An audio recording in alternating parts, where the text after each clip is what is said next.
Sir, आज BJP ने जिस तरीके से प्रोटेस्ट किया है, देखिए बीजेपी का ये तरीका गलत है। बीजेपी सत्ता में है आज, और सत्ता पक्ष जो है खुद ही भड़काने का काम करता है कि आप विपक्ष की पार्टियों के ऑफिस जाके हमला करो। ये ट्रेडिशन 8-10 साल पहले से शुरू करी बीजेपी, जहाँ तक मैं समझता हूँ। पहले कभी नहीं था। पहले अपनी पार्टियों वाले प्रदर्शन करते थे, ज्ञापन देते कलेक्टर को, गवर्नर के नाम का, राष्ट्रपति के नाम का, ये होता था। मौन जुलूस निकाल दो। और ये हरकतें बीजेपी, क्योंकि उनका विश्वास हिंसा में है, हिंसक तरीके से उन्होंने ये अप्रोच रखी है।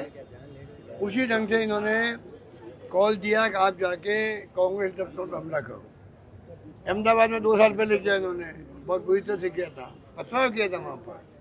तो ये इनका विश्वास तो डेमोक्रेसी में है नहीं। ये तो हमारी शिकायत इनसे है। हिंसा में इनका विश्वास है, हमारा विश्वास है हिंसा में है नहीं। अब जब उन्होंने कॉल दिया है तो उसको काउंटर करने के लिए तो मैसेज देना पड़ता है, भाई हम आपसे कम नहीं हैं। इतना ही फर्क है कि तुम हिंसक लोग हो और हम अहिंसा में विश्वास करते हैं। इसलिए प्रदेश कांग्रेस कमेटी सब जगह देश भर के अंदर, चाहे जिला हो चाहे प्रदेश हो, ये पार्टी को वापस कैंपेन का एक प्रोग्राम देना पड़ता है कि भाई ये इनका अप्रोच ठीक नहीं है। ये इनको खुद को समझना चाहिए। सत्ता में वो लोग हैं, हमला करें हमारा ऑफिस के अंदर, क्या तरीका हुआ इनका। सर, नेता विपक्ष को ब्रूटली सड़कों पर घेसा गया है, उसके राइट्स होते हैं एलओपी के। पूरे देश में निंदा हो रही है उसकी, क्योंकि जब कल रात से ही आने लगे थे विजुअल, आज अखबारों में फोटोग्राफ आई है, जिस रूप में राहुल गांधी जी को घेर करके पटक करके जो हरकत की गई है ना, पूरे देश में बहुत बड़ी निंदा हो रही इनकी। ये हरकत याद दिलाता है जब इमरजेंसी के बाद में कांग्रेस हार गई थी, सत्ता से आउट हो गई थी। उस जमाने में संजय गांधी के साथ में भी कन्नौज स्पेस में ही हरकत हुई थी जो राहुल जी के साथ हुई।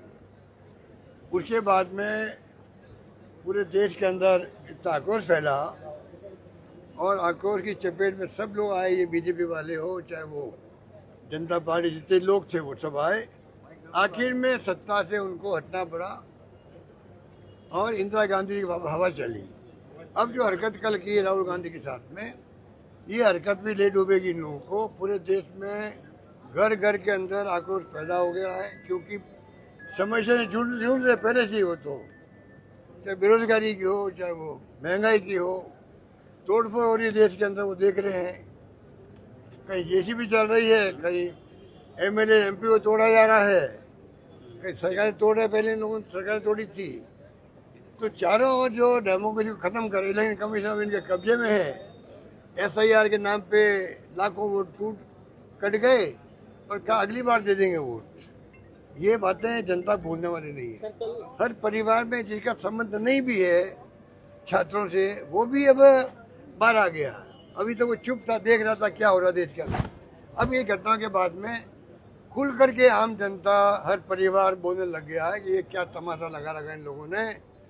अब मैं समझता हूँ कि अब ये जो है, ये आक्रोश थमने वाला नहीं है, बल्कि बढ़ेगा, क्योंकि जनता समझ चुकी इन हरकतों को, इनके मंसूबों को। ये चाहते हैं परिश्रम भी हम करें।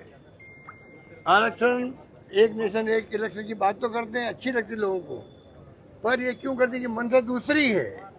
महिलाओं का आरक्षण तो सोनिया गांधी जी 20-25 साल से बोल रही है। हमारी मंशा थी कि आरक्षण मिले, वो तो दे नहीं रहे हैं।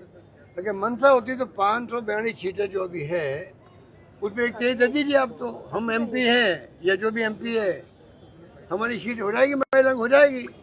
जब कांग्रेस ने स्टैंड लिया है कि अगर 542 सीटें हैं उनमें महिला आरक्षण दे दीजिए आप 1/3, उसमें कई कांग्रेस सीटें जाएगी महिलाओं के लिए जाएगी, वो मंजूर हम करते हैं। पर जिस प्रकार ये हरकतें कर रहे हैं वो आप सोच सकते हो, क्योंकि इनके मंसूबे अच्छे नहीं है, देश हित में नहीं है। ये चाहते हैं देश से डेमोक्रेसी खत्म हो और 50 साल हम ही राज करें चाइना की तरह। ये मंसूबे कांग्रेस पूरा होने देगी नहीं। राजीव गांधी के नेतृत्व में, मैं फिर कहना चाहूँगा तमाम विपक्षी पार्टियों को, बल्कि जो इनके साथ एनडीए में घुसी हुई है, उनको समझ जाना चाहिए कि अब जो है मोदी जी का ग्राफ नीचे आ रहा है। उनको धीरे धीरे सोच पैदा करनी चाहिए बाहर आने की, इंडिया गठबंधन का हिस्सा बनना चाहिए और सब मिलकर राहुल गांधी के नेतृत्व के अंदर बिल्कुल बदलना चाहिए। एनडीए गवर्नमेंट हटाओ, मोदी जी गवर्नमेंट हटाओ और डेमोक्रेसी को मजबूत करो, ये नारा सबका होना चाहिए। चलिए, आम आदमी राहुल पार्टी गांधी जी शांतिपूर्वक धरने पे गए थे, लेकिन देवेंद्र प्रसाद जी कह रहे हैं कि मांगे बार बार बदली गई, हम लोग तो ये मनाने छोड़िए, वो के तो लिए उनको तो कुछ शब्द पकड़ने होते हैं। जब राहुल गांधी 1 महीने पहले से कह रहा है कि धर्मेंद्र प्रधान जी का इस्तीफा होना चाहिए, शिक्षा का सिस्टम बदलना चाहिए, जो फीस लेते हैं बच्चों से 8-9 लाख रुपए पर ईयर लगते हैं, उनके रेवेन्यू इतनी ज़्यादा होती है, इतना तो बजट उनका सरकार का है। ये तमाम कोटा के अंदर देहरादून में उन्होंने समझाया लोगों को। देश समझ चुका है, देश समझ चुका है, खाली मोदी जी, अमित शाह जी और धर्मेंद्र प्रधान जी नहीं समझ रहे, वही सब समझ सर, गए। आप विपक्ष की एकता की बात कर रहे हैं, उधर आम आदमी पार्टी का जिस तरीके से रिएक्शन आ रहा है वो तो सीधे वो मैं इतना उनको पागल नहीं समझता था, इतना नहीं समझता था, थोड़े बहुत पागल थे वो। अब मालूम पड़ा कि वो पागलपन की हदें पार कर गई। वही संजय सिंह, जिनका मैं बहुत सम्मान करता हूँ, क्योंकि उन्होंने राम मंदिर को एक्सपोज किया, अच्छे बोलते हैं, अच्छे वक्ता है, अच्छे तर्क देते हैं। हमारी पार्टी में कई लोग बहुत उनके मुरीद भी हैं, जिसमें मैं भी हूँ। पर जिस प्रकार कल उन्होंने जो बयानबाजी करी, प्रधानमंत्री मोदी जी ने राहुल गांधी को बैठा दिया पीएम के बाहर, तब मुझे लगा कि इनके पागलों की कमी नहीं इन लोगों के अंदर।